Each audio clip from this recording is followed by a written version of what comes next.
उसके बाद में ज़ारा खान, जावेद खान, इसके बाद में आयत अंजुम तैयार है। आयत, चलो ज़ारा, इसके बाद में आयत सर जूम करे हुए आयत का है। चलो आगे बढ़े तो राजू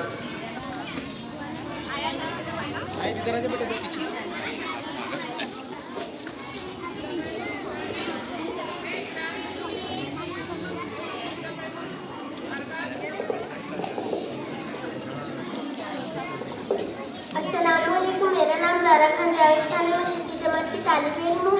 मैं आपके सामने एक गीत पेश करना चाहती हूँ। उम्मीद है आप सभी समझ फरमाएंगे। मैं मर भी जाऊँ तो वतन याद रहेगा, सदियों से आबाद और आबाद रहेगा। मैं मर भी जाऊँ तो वतन याद रहेगा, सदियों से आबाद और आबाद रहेगा। मिट्टी में है जो इसकी महक और ना कहीं, मिट्टी में है जो इसकी महक और ना कहीं। मेरे खून का हर कतरा जिंदाबाद करेगा, मेरी खून का हर कतरा जिंदाबाद करेगा। मैं मर भी जाऊँ तो वतन याद रहेगा।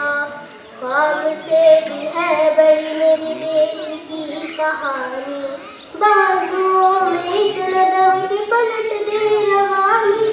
कितनों ने लुटा दी इसकी शान में जानी, एक पल न सोचूं मैं बड़ी जान भी गंवानी, एक पल न सोचूं मैं बड़ी जान भी गंवानी। मेरे देश का तिरंगा मेरी जान रहेगा, मैं मर भी जाऊँ तो वतन याद रहेगा। घर सदियों से आबाद और आबाद रहेगा। ख्वाब से भी है बड़ी मेरी देश की कहानी, बाजुओं में इतना दम के पलट दे रवानी। कितनों ने लुटा दी इसकी शान में जवानी, एक पल न सोचूं मैं बड़ी जान भी गंवानी। मैं जहाँ भी पहुँचूं मेरी अलग पहचान रहेगी, मेरे देश का तिरंगा मेरी जान रहेगा। मैं मर भी जाऊँ तो वतन याद रहेगा। शुक्रिया, जय हिंद।